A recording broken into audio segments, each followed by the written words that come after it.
안녕하세요. 더난삼입니다. 게임 대장주인 NC소프트의 주가가 폭락하고 있습니다. NC소프트와 함께 대형 게임사로 3N이라 불리는 넥슨, 네오위즈의 주가도 지지부진합니다. 한편 중형 게임사로 통하는 위메이드의 주가 폭등이 예사롭지 않은데요. 2달 만에 10배가 올랐습니다. 무슨 일이 있었던 것일까요? 사람들이 게임을 하는 이유는 재미가 있어서입니다. 그리고 게임이 재미있는 이유는 승부를 통해서 이기거나 어려운 판을 깨면 기분이 좋아지기 때문입니다. 우리 뇌는 고생을 하다가 승리하면 도파민이 방출되면서 성취감도 느끼고 해냈다는 자신감도 얻게 됩니다. 게임에서의 보상은 적절한 고생을 하면 주어집니다. 너무 쉽게 이기기만 하면 어느 순간 내가 이걸 왜 하고 있는지 하면서 현타가 오거나 너무 어려워서 게임에서 계속 지면 애초에 게임하는 재미를 못 느끼죠.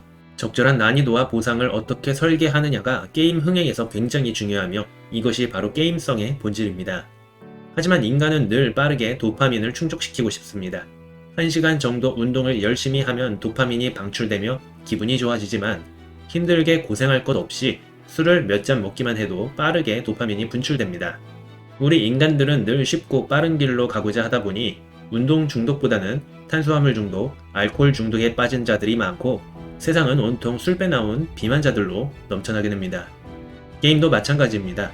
빠르게 이기기 위해서는 게임 속 캐릭터가 강해져야 합니다. 강해지기 위해서는 아이템을 장착해야 하는데 아이템을 얻기 위해서는 수많은 몬스터들을 잡으면서 이른바 앵벌이를 해야 합니다. 그래서 게임사는 아이템을 판매합니다. 현실의 돈을 게임사에 입금하면 게임사는 아이템을 줍니다.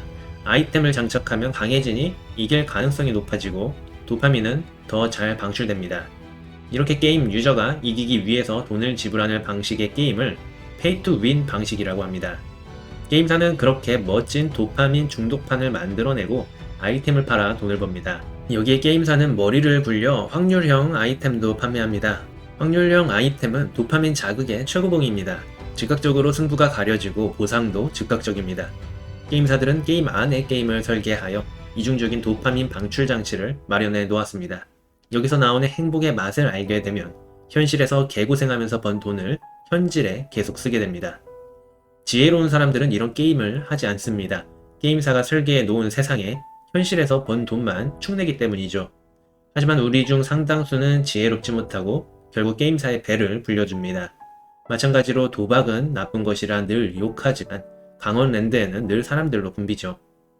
반면 똑똑한 사람들은 이런 게임 세상에서 부를 창출해 왔습니다. 게임사가 아이템을 판매하지만 그 아이템이 사적으로 거래될 수 있었기 때문인데요. 게임에서 얻은 아이템을 사적으로 판매하여 돈을 벌었던 것이죠.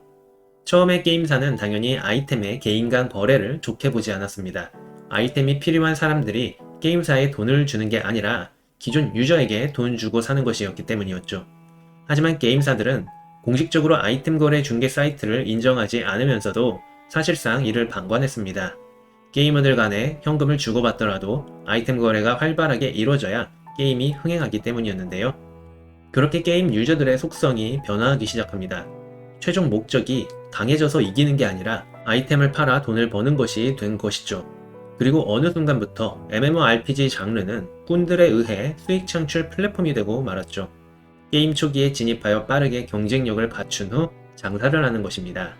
게임의 인기가 시들고 게임 세상 안에서 아이템들의 희소성이 사라지면 재빨리 다른 게임으로 장사를 합니다. 이게 바로 현재 게임계의 화두인 P2E, 즉 Play to Earn입니다. 돈을 벌기 위해 게임을 하는 것을 의미합니다. 게임에서 얻은 아이템들을 현금화하기 위해 게임을 합니다. 이들 유저들은 표정이 좋지 않습니다. 재미있어서 하는 게 아니기 때문입니다. 생존과 다름없으니까 사무실의 노동자와 같은 표정으로 컴퓨터 앞에 앉아 있습니다. 물론 웃을 때도 있습니다. 바로 좋은 아이템을 얻었을 때입니다. 도파민의 작용이 이길 때가 아니라 얻었을 때로 전환되면서 게임의 패러다임이 변화합니다. 그리고 이런 시류의 변화에 결정적 사건이 있었는데 바로 NC소프트 불매운동 사건이었는데요. 유저들은 확률형 아이템으로 도박 심리를 자극해 장사하는 NC게임을 이용하지 않겠다고 나섰고 NC의 성공 방정식은 그대로 박살나게 됩니다. NC소프트는 중앙 집권적 구조로 부의 조정을 임의로 할 수 있었던 것인데 이제 유저들은 그런 폭정에 견딜 수 없다는 반응이었죠. NC소프트는 앞으로 안 그러겠다고 하며 유저들을 잡으면서 실적에도 별 타격이 없었다며 주주들을 설득하는 모습이지만 시장은 이미 망한 회사 취급을 합니다. 게임 대장주라는 말이 무색하게 연일 심각한 하락이 나오며 연초 주가 대비 반토막을 향해 가고 있습니다. 페이 투 윈 게임의 하향세를 의미합니다. 한편 블록체인 기술을 활용한 플레이 투 얼 방식의 게임이 주목받고 있습니다. 게임사가 공식적으로 유저들이 이 게임을 통해 돈을 벌 수 있다고 이야기합니다. 게임사는 아이템이나 자원의 거래를 블록체인 기술로 공정하고 안전하게 이루어지도록 합니다. 게임에서 승리하려면 돈을 써야 하는 페이 투 윈 방식에 질려버린 유저들은 애초에 게임하는 목적이 돈 버는 것이었으니 새로운 방식의 게임 세계로 이동하고 있습니다. 특히 위메이드가 출시한 미르4가 엄청난 흥행을 하고 있는데요. 동시 접속자 수가 80만 명에 육박할 정도로 국내외에서 인기를 끌고 있습니다. 회사의 주가는 2달 만에 10배 상승했고요. 미르4 이용자들은 먼저 게임 내 광물인 흑철을 채굴해 유틸리티 코인인 드레이코를 얻고 이를 매개로 위믹스 크레딧을 획득합니다. 이후 이를 암호화폐 위믹스로 교환해 거래소에서 현금화할 수 있습니다. 암호화폐 위믹스는 현금으로 교환할 수도 있고 다른 게임의 화폐로도 사용될 수 있으니 일종의 기축통화 역할을 합니다. 아이템 중개소를 통하거나 게임사에 의존해야 했던 개인 간 거래가 이제는 탈중앙적 방식으로 운영되는 것입니다. 해외에서는 베트남 스타트업 스카이마비스가 개발한 게임 엑시 인피니티가 대표적입니다. 게임 내에서 미션을 해결해 얻은 자체 코인을 현금화할 수 있습니다. 희박한 확률에 기댄 뽑기로 캐릭터 능력치를 올리고 희귀 아이템을 뽑아 게임에서 살아남는 방식의 기존 게임들과는 완전히 다릅니다. 많은 게임사들은 향후 NFT, 즉 대체 불가능한 토큰 형태의 아이템을 거래할 수 있도록 게임 생태계를 조성하겠다고 합니다.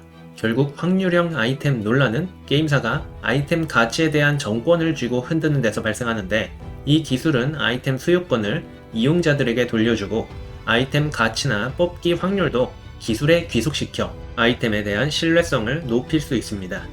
이는 공정하지 않은 것에 분노하는 최근의 시류와도 연결됩니다. 다만 국내 이용자들은 아직 플레이 투 얼 게임을 해볼 수 없습니다. 블록체인 게임 내 아이템을 현금으로 거래하는 방식이 사행성이 짙다는 이유로 금지됐기 때문인데요. 아직 정책 위반자들이 뭐가 공정하고 안전한 것인지 개념조차 이해하지 못해서 일어난 과도기적인 일로 보여집니다. 영원한 규제는 없으므로 시간이 지나면 국내 유저들도 게임에 참여할 수 있게 되리라 생각됩니다. 해외에서는 현재 열심히 게임하면 한 달에 100만원 이상 번다고 합니다. 우리나라에선 직업이 되긴 힘들겠지만 중국이나 동남아 기준으로는 꽤 괜찮은 수입이라 합니다.